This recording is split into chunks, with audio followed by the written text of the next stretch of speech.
Hello friend, मैं GS Chauhan RGS study point में आपका स्वागत करता हूं। दोस्तों, आज हम एक नई सीरीज स्टार्ट करने जा रहे हैं एनसीईआरटी की सीरीज। हम सबसे पहले हिस्ट्री की एनसीईआरटी देखेंगे। क्लास 6 मतलब बेसिक से हम लोग एडवांस की ओर चलेंगे। और इस एनसीईआरटी में हम लाइन वाइज लाइन नहीं पढ़ेंगे।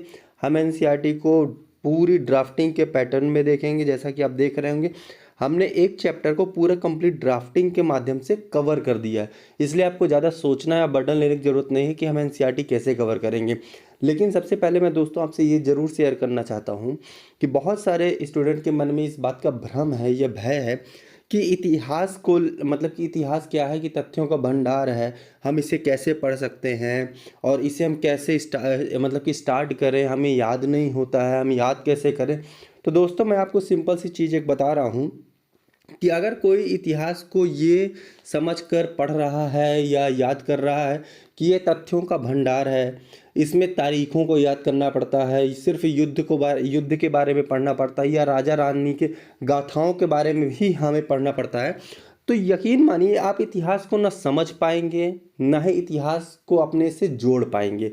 आपको तब तक इतिहास एक भयंकर बवंडर की तरह लगेगा, एक बोझ की तरह लगेगा, जब तक आप इससे अपने आप को जोड़ नहीं पाएंगे।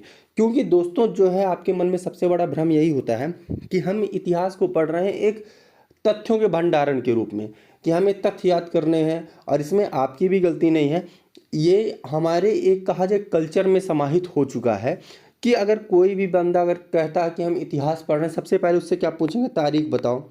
आखिर हड़प्पा की खुदाई कब हुई थी, ठीक है ना, ये तारीख बताओ। ठीक है, वैदिक काल कब से कब तक था, ये बताओ। अगर कोई बाय द चांस स्टूडेंट जाता है कहाँ पे, स्कूल में पढ़ाने के लिए भी, तो स्कूल का टीचर का सवाल ही यही होता है कि अच्छा ये बताओ कि हड़प्पा का पतन कब हुआ।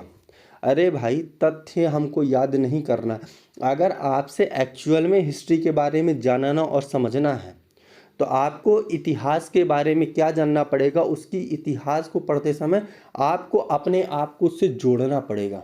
ठीक है, तब तक आप उस इतिहास को समझेंगे, तभी आप इतिहास को क्या करेंगे, समझेंगे। क्यों?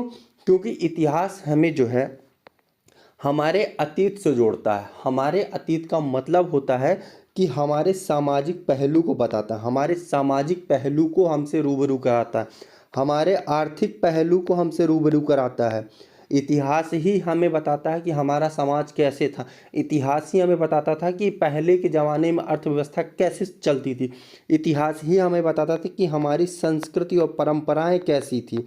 इतिहास ही हमें उस बात की जानकारी देता है कि हमारी राजनीतिक व्यवस्था कैसी थी। अगर कोई शख्स ये कहता है कि बिना हम सामाजिक आर्थिक राजनीतिक परिवेश को जाने और समझे बिना हम समाज को समझ लेंगे, तो वो बहुत बड़े भ्रम में जीता है। ठीक है, इसीलिए इतिहास को क्यों पढ़ना जरूरी है? इतिहास को इसलिए पढ़ना जरूरी है कि हम अपने अतीत के सामाजिक व्यवस्था को समझ सकें, हम अपने अतीत के आर्थिक व्यवस्था को समझ सकें, हम अपने अतीत के सांस्कृतिक व्यवस्था को समझ सकें और राजनीतिक व्यवस्था को समझ सकें। इसके साथ साथ अगर बात की जाए, तो ये तो हो गया इतिहास क्यों पढ़ना चाहिए। इतिहास इसलिए पढ़ना चाहिए जिससे हम अपने आप को जान सके, अपने समाज को जान सके। ठीक है, और इसके साथ साथ अगर सिंपल शब्दों में इतिहास को क्यों पढ़ना चाहिए, तो बहुत अच्छा आंसर दिया हुआ है आपके एनसीईआरटी में ही। क्या कहता है कि आपको अगर अपना भविष्य बेहतर बनाना है, अपना वर्तमान, सिंपल सी चीज़ है, अगर आपको अपना वर्तमान क्या करना है, बेहतर बनाना है, आपको अपना वर्तमान बेहतर बनाना है और भविष्य को सुनहरा बनाना है। क्या करना है? भविष्य को क्या करना है, सुनहरा बनाना। वर्तमान को बेहतर करना है और भविष्य को सुनहरा बनाना है, तो आपको इतिहास जानना और समझना पड़ेगा। ठीक है ना। आपको अगर अपने वर्तमान को बेहतर करना है, भविष्य को सुनहरा बनाना है, तो आपको सबसे पहले अपने अतीत की ओर जानना पड़ेगा। अपने अतीत को क्या करना पड़ेगा, जानना होगा। आप बिना अतीत को जाने अपने वर्तमान को अच्छा नहीं कर सकते, अपने भविष्य को सुनहरा नहीं बना सकते हैं। आप अपने अतीत को देखेंगे, अपने अतीत को समझेंगे, वही अतीत आपके अंधकारमय पथ पर रोशनी डालने का क्या करेगा, प्रयास करेगा। वही अतीत आपके क्या करेगा, जो अंधकारमय पथ है उस पर प्रकाश डालेगा, जिससे कि आप उस अतीत से कुछ शिक्षा ले सकें और अपने आप को आगे बढ़ा सकें, जिससे कि आपका वर्तमान भी अच्छा हो सके और साथ ही साथ भविष्य भी सुनहरा बन सके। इसके अलावा इतिहास हमारे निरंतरता को प्रतिबिंबित करता है, ठीक है ना। इतिहास हमारी निरंतरता को भी दिखाता है, किसको? निरंतरता को भी दिखाता है, ठीक है। याद रखिएगा, इतिहास हमारे निरंतरता, परिवर्तनीयता, इन सब को भी क्या करता है? प्रतिबिंबित करता है। अगर आपको समझ में नहीं आ रहा तो आप ये समझिए कि जब हम लोग हड़प्पा से पहले पाषाण युग में थे, तब हम लोग कहाँ, जैसे कि ये आप इमेज देख रहे होंगे, इस इमेज में सिंपल सी चीज़ है कि कुछ कलाकृतियाँ दिखाई गई हैं। ये कलाकृतियाँ कैसी हैं? प्राकृतिक परिवेश में जीवित रहने वाली कलाकृतियाँ। लेकिन वर्तमान समय में क्या हम प्राकृतिक परिवेश में रह रहे हैं? नहीं। तो आज के समय में हम झोपड़ी में रह रहे हैं, महलों में रह रहे हैं, ठीक है ना। आज के समय में हम प्रसंस्कृत खाना भोजन या ग्रहण कर रहे हैं। लेकिन अतीत में क्या करते थे? हम लोग फल फूल खाकर शिकार करके रहते थे, ठीक है। तो ये क्या है? धीरे धीरे ग्रोथ ही तो दिखा रहा है, धीरे धीरे परिवर्तन को तो ही दिखा रहा है। हम जानते हैं कि आज से कुछ समय पहले 10 पैसे का सिक्का चलता था, लेकिन वर्तमान समय में 10 पैसे के सिक्के नहीं है, ठीक है ना। पहले मटके का पानी पीते थे, ठंडा पानी, लेकिन वर्तमान समय में क्या होता है? हम फ्रिज का पानी पी रहे हैं। अब फ्रिज छोड़िए, बिस्लरी का पानी पी रहे हैं। पहले हम नदी का जल यापन कर लेते थे, नदी में जाते थे, 1 लोटा जल लेते थे, पी लेते थे, कोई दिक्कत नहीं थी। आज हम बॉटल का पानी पी रहे हैं, ठीक है ना। पहले के ज़माने में लोग बढ़िया अच्छा घी खाते थे, दूध खाते थे। आज के समय में आजकल पिज्ज़ा खा रहे हैं, ठीक है। तो ये क्या है? धीरे धीरे परिवर्तन को तो ही दिखा रहा है कि पहले लोग सिर्फ और सिर्फ पत्तों पे पत्ते लपेट के अपने तन को ढक लेते थे, लेकिन आज के समय में लोगों को फैशन चाहिए। ये क्या? हमारे धीरे धीरे परिवर्तन को तो दिखा रहा है। यही परिवर्तन ही तो हमारे इतिहास बताता है कि हम कहाँ से कहाँ तक आए हैं, अपनी ग्रोथ किए हैं। उस ग्रोथ में क्या क्या परिवर्तन आए हैं, वह परिवर्तन की निरंतरता को कौन बता रहा? इतिहास बता रहा। कुछ लोग कहते हैं ना कि अच्छा तुम अपना इतिहास बताओ, कि तुम्हारा इतिहास है क्या, अपने वंश का इतिहास बताओ। वंश के इतिहास बताने का मतलब होता क्या? कि अपने वंश के बारे में बताओ। तो कुल मिलाकर अगर कहा जाए तो इतिहास क्या होता है? इतिहास हमारी निरंतर परिवर्तनीयता को प्रतिबिंबित करता है, ठीक है ना। इतिहास हमारे बेहतर भविष्य को उज्जवल बनाता है। इतिहास हमारे अंधकार में पथ पर रोशनी डालने का कार्य करता है, जिससे हम क्या कर सकें कि कुछ मतलब कहा जाए तो सिंपल से शब्दों में, मतलब सिंपल सी बात यह है कि इतिहास हमें शिक्षा देता है कि हम अपने वर्तमान को बेहतर बना सकें और भविष्य को सुनहरा बना सकें। इतिहास हमारे अतीत के सामाजिक, आर्थिक, राजनीतिक, सांस्कृतिक पहलुओं को प्रतिबिंबित करता है, जिसकी सहायता से हम अपने आप को समझ सकें, हम अपने आप को जान सकें। सिंपल सा शब्द मतलब ये है कि इतिहास हमें स्वयं को स्वयं से परिचित कराने का कार्य करता है। और यही चीज़ कहाँ पे लिखा हुआ है? एनसीईआरटी में। इतिहास क्या बताता है? कि इतिहास बताता है कि आज की दुनिया कैसे विकसित हुई। इतिहास हमें उस अतीत की ओर ले जाता है जहाँ से हमने अपने विकास की गाथाएं लिखना प्रारंभ किया है, ठीक है ना। जैसे आप देख रहे हैं कि अगर रेलगाड़ी, सड़क ना होती तो क्या आप अपने विकास को सोच सकते थे? नहीं। लेकिन अगर आज हम सड़क और रेलगाड़ी को देख रहे हैं, समझ रहे हैं, तो हमें उसके अतीत की ओर भी जानना चाहिए, उसके अतीत को भी समझना चाहिए। तो इतिहास हमें उन्हीं अतीत की ओर क्या करता है? ले जाता है। इतिहास एक रोमांचक यात्रा है। कैसी यात्रा? जो एक युग को दूसरे युग से जोड़ने का कार्य करती है। क्या करती है? एक युग को दूसरे युग से जोड़ने का काम करती है। एक युग की अर्थव्यवस्था, समाज और उनकी मान्यताओं, विश्वास को दूसरे युग से जोड़ने का क्या करती है? काम करती है। इतिहास सिर्फ कल के बारे में नहीं बताती है, बल्कि आज के बारे में भी बताती है, ठीक है ना। ये साथ ही साथ यह बताती है कि जो अतीत में लोग रहे हैं, उनके सुख, जीवन के सुख देख, उनकी समस्याएं, उन्होंने उन समस्याओं से कैसे जूझने की कोशिश की, उन्होंने क्या खोज की, क्या आविष्कार किए, समाज में किस प्रकार से बदलाव लाया, इन सब को कौन बताता है? इतिहास बताता है। इतिहास से हम पढ़कर समझ सकते हैं कि आधुनिक दुनिया अनेक सदियों से हो रहे बदलावों का परिणाम है, ठीक है ना। हमने बताया था कि इतिहास निरंतर हो रहे परिवर्तनों का परिणाम है। वही लिखा हुआ है कि इतिहास पढ़कर हम यह समझ सकते हैं कि आधुनिक दुनिया जो है अनेक सदियों में हो रहे बदलावों का क्या है, परिणाम है। इतिहास सिर्फ राजनीतिक घटनाओं का विषय नहीं बल्कि वह समाज में हो रही हर चीज़ों के बारे में जानकारी देने का भी एक विषय है। ठीक है, और ये सारी चीज़ें कहाँ पे लिखी हुई हैं, एनसीईआरटी क्लास 6 में बाकायदे लिखी हुई हैं। और हम क्या करते हैं, कभी पढ़ते ही नहीं। हमें इतिहास समझ के बोरियत लगता है, बोझ लगता है, इसलिए हम कभी पढ़ते ही नहीं। सोचिए कितना अच्छा लिखा हुआ इतिहास के बारे में। ऐसा विवरण आपको कहीं और नहीं मिलेगा कि इतिहास को आप जान सके, समझ सकें। इसके अलावा क्या है, इतिहास का अध्ययन से हम सिर्फ अतीत को समझने के लिए नहीं, इतिहास का अध्ययन सिर्फ हम अतीत को समझने के लिए नहीं करते बल्कि उससे कुछ योग्यताएं और कौशल विकसित करने में भी मदद करता है। इतिहास हमारी योग्यताएं और कौशल को भी विकसित करने में क्या करता है, मदद करता है। इसीलिए कहा जाता है कि इतिहास को पढ़ना चाहिए। इतिहास हमें स्वयं से स्वयं को परिचित कराने का कार्य करता है। इतिहास हमें स्वयं को अतीत से परिचित कराने का कार्य करता है। उम्मीद करता हूँ को आपको समझ में आया होगा कि इतिहास क्यों पढ़ना चाहिए। अब दोस्तों हम चलते हैं कि अपने विषय सूची में कि क्लास 6 की एनसीईआरटी में क्या क्या पढ़ना है। पहला चैप्टर आता है क्या, कहाँ, कैसे। ठीक है, तो याद रखिएगा जो हमको पढ़ना है हमको इसी वे में पढ़ना। हम किसी भी टॉपिक को पढ़ते हैं, जैसे मान लीजिए इतिहास को पढ़ रहे हैं, किसको पढ़ रहे हैं, इतिहास को।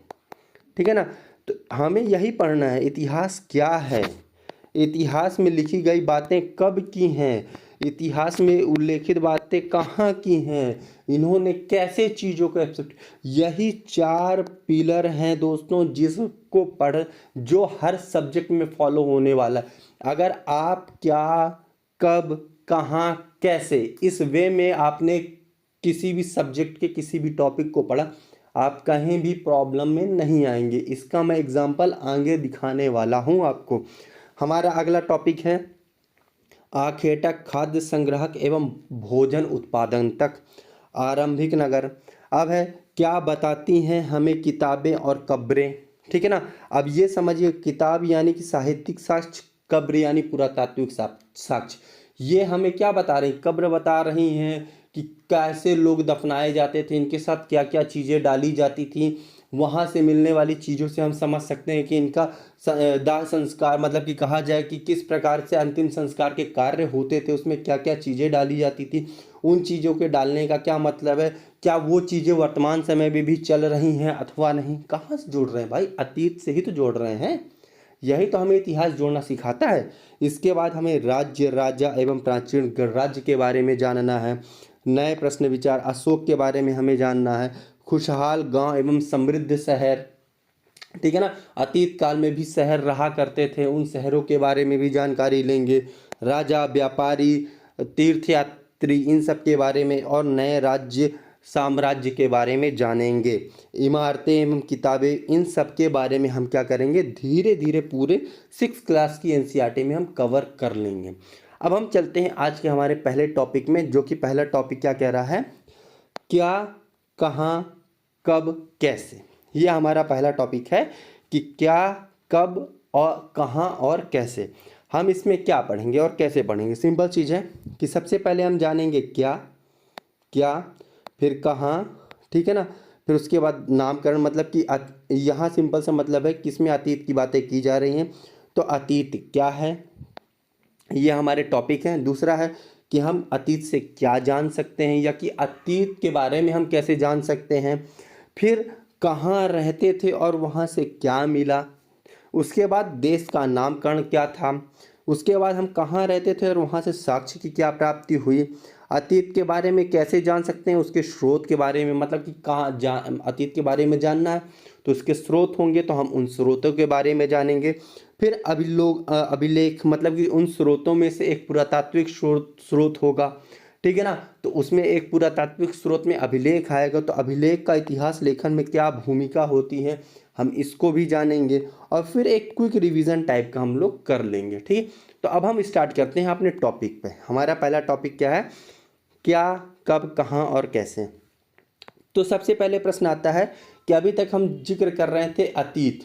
ठीक है ना, अतीत किस चीज़ का अतीत? कि अतीत से हम शिक्षा लेकर अपने वर्तमान को बेहतर, भविष्य को सुनहरा बना सकते हैं। तो आखिर अतीत है क्या? तो अतीत सिंपल सी चीज़ है कि अतीत बीता हुआ समय है।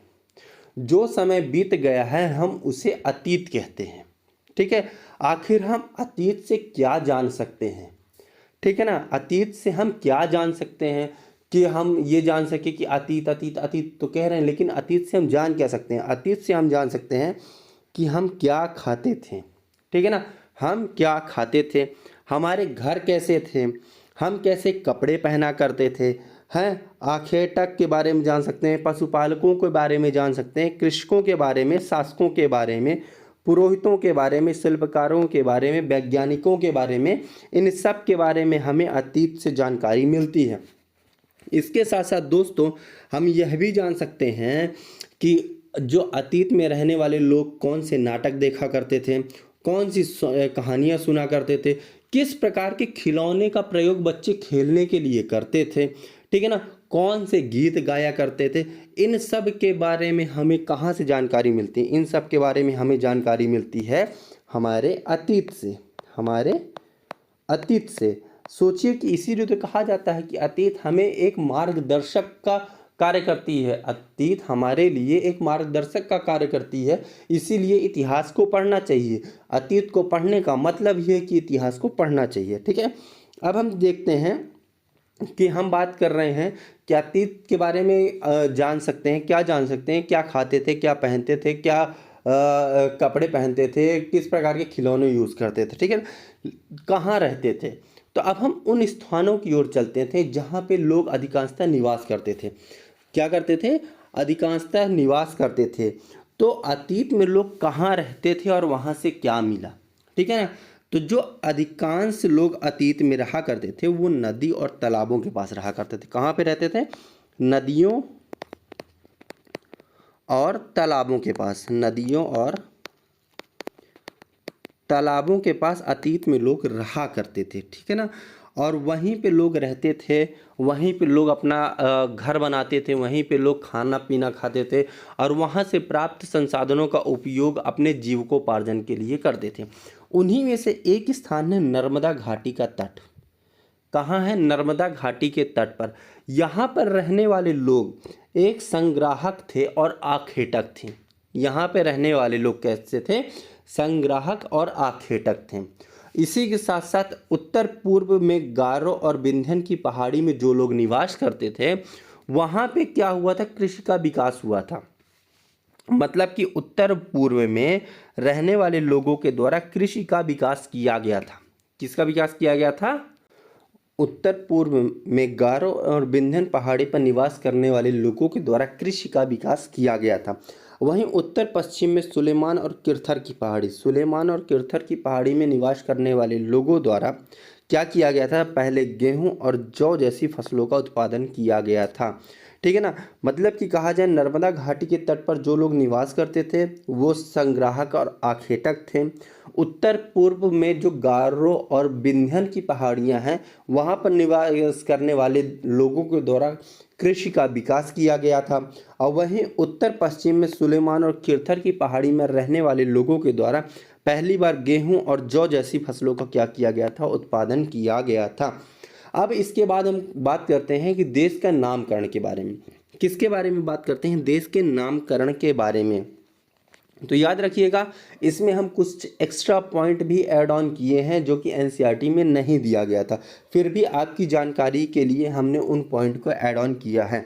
तो देश का नामकरण सबसे पहले जब यूनानी लोग आते हैं, ठीक है ना, सबसे पहले जब यूनानी लोग आते हैं तो यूनानी लोग इंडिया कहते हैं। भारत को क्या कहते हैं? यूनानियों द्वारा भारत को इंडिया कहकर संबोधित किया जाता है। ये एग्ज़ाम में आ भी चुका है, कई बार पूछा भी गया है, इसलिए आपको याद रखना कि यूनानियों द्वारा भारत को इंडिया कहा गया, ईरानियों द्वारा भारत को हिंदुस्तान कहा गया, मतलब कि भारत को हिंदुस्तानी कहा गया। और ये जो क्षेत्र था जहाँ पे हिंदुस्तानी लोग रहते थे उस क्षेत्र को हिंदुस्तान कहा गया। और भारत का नाम जो एक्चुअल में भारत पड़ा है वो राजा दुष्यंत के पुत्र भरत के नाम पर भारत का नामकरण किया गया। राजा दुष्यंत के पुत्र थे भरत, जिनके नाम पर भारत का नाम पड़ा हुआ है, याद रखना है आपको। इसके अलावा जो हमारे साहित्यिक स्रोत हैं उनमें अन्य चीज़ों की जानकारी मिलती है कि आर्यों के संपूर्ण विस्तृत क्षेत्र को क्या कहा जाता है? आर्यावर्त। आपको याद रखना है कि भारत को इंडिया, भारत, हिंदुस्तान के साथ साथ आर्यावर्त भी कहा जाता था।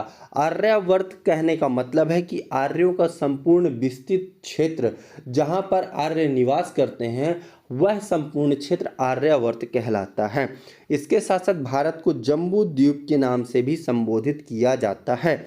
इसके अलावा जो ऋग्वेद में उल्लेख मिलता है कि भारत नाम का प्रयोग उत्तर पश्चिम में रहने वाले लोगों के समूह के लिए किया जाता था। इसका उल्लेख संस्कृत की आरंभिक कृति ऋग्वेद में मिलता है। इसका उल्लेख संस्कृत की आरंभिक कृति ऋग्वेद में मिलता है। इसके बाद हम देखते हैं कि जो लोग निवास मतलब कि नामकरण हो गया। अब हमारा अगला टॉपिक क्या चल रहा है कि लोग कहाँ पर रहते थे और साक्ष्य क्या है। आप इसको इसके साथ भी जोड़ सकते हैं कि कहाँ पर रहते थे, वहाँ से क्या मिला। आप इस पॉइंट को उस पॉइंट में भी ऐड ऑन चाहे तो कर सकते थे। जैसे कि हमने बताया था कि किरथर और सुलेमान की पहाड़ी, उत्तर पश्चिम में किरथर और सुलेमान की पहाड़ी पर निवास करने वाले लोगों के बारे में हमने क्या बताया था। सबसे पहले उन्होंने गेहूं और जौ जैसी फसलों का उत्पादन किया। गेहूं और जौ जैसी फसलों का क्या किया? उत्पादन किया। ठीक है, तो यहाँ पे आप इस पशुपालन का भी जिक्र कर सकते हैं कि किरथर और सुलेमान की पहाड़ी में भेड़, बकरी, गाय और बैल जैसे पशुओं का भी क्या किया जाता था? पालतू बनाने का कार्य किया जाता था।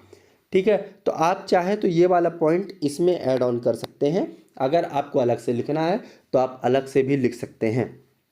तो याद रखना है, सुलेमान और किरथर की पहाड़ी में भेड़, बकरी, गाय और बैल जैसे पशुओं को पालतू बनाने का कार्य प्रारंभ किया गया था। इसके अलावा सिंध और उसकी सहायक नदियाँ झेलम, चिनाब, ठीक है ना, जिसे आप कहते हैं पंच नदी के नाम से, पंजाब में जो 5 नदियों का समूह, जो 5 नदियाँ बहती हैं, ठीक है ना, झेलम, चिनाब, सतलज, रावी, ठीक है ना। तो ये जो सिंधु और उसकी सहायक नदियों के आसपास के क्षेत्र में लगभग 4700 वर्ष पूर्व, कब? लगभग 4700 वर्ष पूर्व कुछ आरंभिक नगरों का क्या हुआ था? विकास हुआ था। कुछ आरंभिक नगरों का क्या हुआ था? विकास हुआ था। कहाँ पर? सिंधु और उसकी सहायक नदियों के आसपास के क्षेत्र में। ठीक है, इसी के साथ साथ गंगा और उसकी सहायक नदियों के आसपास के क्षेत्र में लगभग 2500 BC में कुछ नगरों का विकास हुआ, जिसमें से एक सबसे प्राचीनतम नगर कौन था? मगध, जो कि बिहार में है। ठीक है ना, तो मगध का विकास हुआ था। कहाँ पर? गंगा और उसकी सहायक नदियों के क्षेत्र में। अब हमने आपको एक चीज़ बताई थी, इन सब चीज़ों को जैसे कि हमने बता दिया कि लोग कहाँ पर रहते थे। नर्मदा घाटी में आखेटक और संग्राहक थे। हमने बताया कि गारो और विंध्य की पहाड़ी में रहने वाले लोगों ने कृषि का विकास किया। हमने आपको बताया कि किरथर और सुलेमान की पहाड़ी पर रहने वाले लोगों द्वारा पहली बार गेहूं और जौ का उत्पादन किया गया। इसके साथ साथ उन्होंने भेड़, बकरी, गाय, बैल जैसे लोगों को पालतू बनाने का कार्य प्रारंभ किया। हमने आपको बताया कि सिंधु और उसकी सहायक नदियों के आसपास के क्षेत्र में पहली बार क्या हुआ था? नगरी सभ्यता का आगाज हुआ था। ठीक है ना, मतलब कि आरंभिक नगरों का विकास किया गया था। हमने आपको बताया गंगा और उसकी सहायक नदियों के आसपास के क्षेत्र में कुछ शहरों का निर्माण किया गया था, कुछ नगरों का विकास किया गया था, जिसमें से एक मगध प्रमुख था। इसकी जानकारी कहाँ से मिली लोगों को? तो याद रखिएगा, आपको याद क्या रखना है? स्रोत। जो इतिहास की जानकारी के स्रोत हैं वो 2 प्रकार के मुख्य स्रोत होते हैं। एक होता है साहित्यिक स्रोत, एक होता है पुरातात्विक स्रोत। एक होता है साहित्यिक, क्या होता है? साहित्यिक स्रोत। एक होता है पुरातात्विक स्रोत। ठीक है ना, साहित्यिक स्रोत में 2 होते हैं, एक होता है देसी, एक होता है विदेशी। ठीक है ना, विदेशी का मतलब जो विदेशी यात्री भारत आए, उन्होंने भारत भ्रमण किया, उसके बाद उन्होंने एक पुस्तक लिखी, उसे विदेशी कहते हैं। देशी का मतलब जो यहीं पर निवास करने वाले लोगों द्वारा लिखी गई पुस्तक होती है। ठीक है ना, तो अब हम उन्हीं के बारे में जानने वाले हैं कि अतीत के बारे में कैसे जानें। अतीत के बारे में हमने जान लिया कि अतीत क्या होता है, जानकारी कैसे मिली, वहाँ पे लोग रहते थे, वहाँ से क्या मिला, ठीक है ना, देश का नामकरण हुआ, तो इन सब का आखिर जानकारी मिली कैसे लोगों को कि इन्होंने इतना सब कुछ लिख डाला। तो याद रखिएगा कि कुछ पांडुलिपियां मिली थी, कुछ पांडुलिपियां मिली, कुछ अभिलेख मिले और कुछ पुरातात्विक सामग्रियां मिली, ठीक है ना। उनके माध्यम से क्या हुआ, लोगों ने हमारे अतीत के बारे में जाना, समझा और उन्हें समाज में बताने का कार्य किया। तो अब हम बात करते हैं धीरे धीरे पांडुलिपियां क्या होती हैं, ठीक है ना। ये क्या है, एक पांडुलिपि है, याद रखिएगा हम चल रहे हैं पांडुलिपि। पांडुलिपि क्या होती है, पांडुलिपि हाथ से लिखी गई एक पुस्तक होती है। हाथ से लिखी गई क्या होती है, एक पुस्तक होती है, जिसे अंग्रेजी में क्या कहते हैं, मैन्यूस्क्रिप्ट। अंग्रेजी में क्या कहा जाता है, मैन्यूस्क्रिप्ट। मैन्यूस्क्रिप्ट के नाम से जानते हैं, मैन्यूस्क्रिप्ट के नाम से जाना जाता है, ठीक है ना। और ये जो पांडुलिपियां होती थी, ये जो पांडुलिपियां होती थी, ये क्या होती थी, ताड़पत्रों पे लिखी जाती थी। किस पे, ताड़पत्रों पे लिखी जाती थी, अथवा हिमालय में उगने वाले भुर्ज नामक पेड़ की छाल, भुर्ज नामक पेड़ की छाल पर विशेष तौर पर तैयार किए गए भोजपत्रों पर लिखी जाती थी। पांडुलिपियां क्या होती थी, हाथ से लिखी गई पुस्तकें होती थी, जिसे अंग्रेजी में मैन्यूस्क्रिप्ट कहा जाता था। ये प्रायः ताड़पत्रों पर लिखी जाती थी अथवा हिमालय में उगने वाले भुर्ज नामक पेड़ की छाल पे विशेष तौर पे तैयार किए गए भोजपत्र पर क्या किया जाता था, लिखा जाता था। ये कहाँ से प्राप्त हुई हैं, तो इन्हें मंदिरों और विहारों से प्रायः प्राप्त किया जाता था। मंदिरों और विहारों से यह क्या है, प्रायः प्राप्त हुई हैं। देखिए, ये पेड़ की क्या होती थी, छाल से तैयार की जाती थी। तो हम जानते हैं कि लकड़ी की चीज़ें जो होती हैं उसमें अधिकांशतः कीड़े लग जाते हैं, दीमक लग जाती हैं, तो वो लकड़ी को खा के ख़त्म कर देती थी। इसी कारण से क्या होता था कि जो पेड़ की छाल पर तैयार की गई पांडुलिपियां हैं, वो अधिकांशतः क्या हो गई, कुछ नष्ट हो गई हैं और कुछ कीड़ों ने खा लिया। नष्ट कैसे हो गई, मतलब कि कहीं कहीं पे आग लग गई, कहीं पे कीड़े खा लिए, किसी प्रकार से कुछ हो गए तो टूट गई, तो कुछ नष्ट हो गई तो कुछ को कीड़ों ने खा लिया है। अब बात करते हैं कि ये जो पांडुलिपियां होती थी, उनसे हमें किस चीज़ की जानकारी मिलती थी, तो उससे जानकारी मिलती थी हमारे औषधि के बारे में, हमारे विज्ञान के बारे में, हमारे धार्मिक मान्यताओं के बारे में, और हमारे मतलब कि जो राजा का जीवन होता था उसके बारे में भी हमें किससे, इन पांडुलिपियों से जानकारी प्राप्त होती थी। और ये जो पांडुलिपियां होती थी वो या तो संस्कृत भाषा में लिखी गई थी, या तो प्राकृत भाषा में, या तो तमिल भाषा में। और याद रखिएगा कि जो प्राकृत भाषा होती थी वो आम जनमानस की भाषा होती थी। प्राकृतिक जो भाषा होती थी, प्राकृत भाषा, वो आम जनमानस की भाषा होती थी। अब हम चलते हैं अपने अगले टॉपिक पे कि अतीत को जाने कैसे। एक तो पांडुलिपि हो गई, दूसरा है अभिलेख। अभिलेख, अभिलेख क्या होते थे, अभिलेख होते थे ऐसे लेख जो पत्थर अथवा धातु जो कठोर होती थी, पत्थर भी कठोर है, या ऐसी धातुएं जो अपेक्षाकृत कठोर होती थी, उनकी सतहों पर उत्कीर्ण किया जाता था, ठीक है ना। यानी कि ऐसे लेख जिन्हें पत्थरों पर अथवा धातु जैसी अपेक्षाकृत कठोर सतहों पर उत्कीर्ण किया जाता था, अभिलेख कहलाते हैं। यह अभिलेख शाश्वत और लंबे बने रहते हैं, शाश्वत और लंबे बने रहते हैं। आपने देखा होगा जो पत्थरों पर उत्कीर्णित होते हैं वो लंबे समय तक बने रहते हैं, लंबे समय तक बने रहते हैं। ना उन्हें कीड़े काटने का डर है, ना आग से भय, किसी प्रकार का भय नहीं। वहीं पे पांडुलिपियां क्या होती थी, नष्ट हो जाती थी। क्यों, कुछ टूट गई, कुछ आग हो गई, कुछ अनहोनी हो गई, कुछ को कीड़ों ने खा ली तो नष्ट हो गई। वहीं पे अभिलेख कठोर चट्टानों पे बने हुए, कठोर चट्टानों पे उत्कीर्णित हैं, मजबूत कठोर धातुओं पे उत्कीर्णित हैं, तो ये क्या है, शाश्वत हैं और लंबे समय तक बने हैं। और इनमें अभिलेखों में अधिकांशतः क्या होता था कि आदेशों को क्या किया जाता, उत्कीर्णित करवाया जाता था, जिससे कि लोग पढ़ सकें और उसका पालन कर सकें। इनमें से एक प्रमुख अभिलेख क्या है, अशोक का अभिलेख। आपने सुना होगा अशोक ने अपने अभिलेखों में क्या किया था, धर्म के बारे में बताया था, और अपने युद्धों की जानकारी, अपनी उद्घोषणाओं के बारे में बताने के लिए क्या किया था, अभिलेखों को बृहत पैमाने पर खुदवाने का काम किया था। किसने, अशोक ने। इसके अलावा क्या होता था कि अभिलेखों में राजाओं की विजय गाथा का उल्लेख मिलता था, राजा रानी सहित स्त्री पुरुष सभी के कार्यों का विवरण भी मिलता था। इन्हीं अभिलेखों में एक प्रमुख है, जैसा कि हमने आपको बताया था कि अशोक का अभिलेख। तो एक अभिलेख मिला है अशोक का कांधार से, जो कि लगभग 2500 वर्ष पुराना है। इस अभिलेख में अशोक के आदेशों को क्या कराया गया था, उत्कीर्णित कराया गया था। जो अशोक के आदेश थे उन्हें उत्कीर्णित कराया गया था। कौन से अभिलेख में, जो कांधार से मिला है।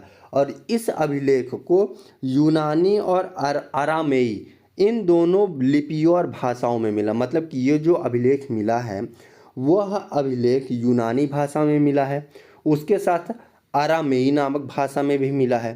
ठीक है ना। तो याद रखना है आपको। अब पूछ सकता है कि कांधार से मिला हुआ अभिलेख किस भाषा में प्राप्त होता है। कांधार से मिला हुआ अभिलेख किस भाषा में प्राप्त होता है, तो याद रखना है, एक तो यूनानी भाषा में मिलता है और दूसरा क्या है, अरामेई नामक भाषा में भी मिलता है। इसके अलावा पुरातत्व में क्या होता है, या तो मृदभांड मिल जाए, सिक्के मिल जाए, जानवरों के अवशेष, इनका सहारा लेकर क्या किया जाता है, अतीत के बारे में जानकारी प्राप्त की जाती है। अब अभिलेखों का इतिहास लेखन में क्या भूमिका है, अर्थात अभिलेख इतिहास लेखन में किस प्रकार से भूमिका निभाते हैं। तो अभिलेख से हमें क्या होती है, तिथियों की जानकारी मिलती है कि आखिर किस कालखंड में कौन सी घटनाएं घटित हुई हैं, उसकी जानकारी अभिलेखों के माध्यम से मिलती है। दूसरा, अभिलेख से हमें क्षेत्र विस्तार की जानकारी मिलती है। मतलब कि क्षेत्र के विस्तार की जानकारी भी कौन दे रहा है, अभिलेख ही दे रहा। अभिलेख से काल विशेष के तथ्य की जानकारी मिलती है कि पर्टिकुलर कालखंड में कौन से कार्य घटित हुए, कौन कौन सी चीज़ें घटित हुई, उनकी जानकारी भी कहाँ से मिल रही, अभिलेखों से मिल रही है। अभिलेखों से हमें तथ्य के विश्लेषण एवं पुष्टि होती है। अभिलेखों से हमें उस कालखंड के सामाजिक, आर्थिक, राजनीतिक, तकनीकी आदि की जानकारी मिलती है। इतिहास को जानना क्यों जरूरी है, उसका एक रिजल्ट ये है कि ये हमें सामाजिक, आर्थिक, राजनीतिक, तकनीकी आदि के बारे में भी जानकारी देता है। समझे, इनके बारे में जानकारी मिलेगी तभी तो हम अपने आप को पहचान सकते हैं। ठीक है दोस्तों, अब हम एक बार क्विक रिवीजन देख लेते हैं। क्विक रिवीजन में क्या है, नर्मदा घाटी से हमें किस चीज़ की जानकारी मिलती है, आखेटक एवं संग्राहक होने की जानकारी मिलती है। गारो एवं विंध्य पहाड़ी से हमें क्या है, कृषि के विकास का, जहाँ पे सबसे पहले चावल का उत्पादन होता है। कीर्थर सुलेमान से पहले गेहूं और जौ जैसी फसलों का उत्पादन हो। उसके अलावा भेड़, बकरी, गाय, भैंस जैसे पशुओं को क्या बनाने, पालतू बनाने का कार्य भी यहाँ पे आरंभ किया गया था। सिंधु नगर, मतलब कि सिंधु और उसकी सहायक नदियों के आसपास सबसे पहले नगरीय सभ्यता का विकास हुआ। प्रथम नगर जो कि लगभग 4700 वर्ष पूर्व निर्मित हुआ। उसके अलावा कृषि का कार्य आरंभ हुआ। ठीक है ना।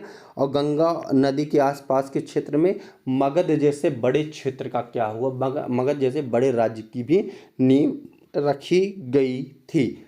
इसी के साथ साथ दोस्तों हमारा क्या होता है, 6th क्लास का पहला चैप्टर क्या, कब, कहाँ और कैसे कंप्लीट होता है। अब हम चलते हैं थोड़ा सा इसके आंसर राइटिंग की ओर, आंसर देख लेते हैं कौन कौन से क्या है, जिससे कि आपको और चीज़ें स्पष्ट हो जाएंगी।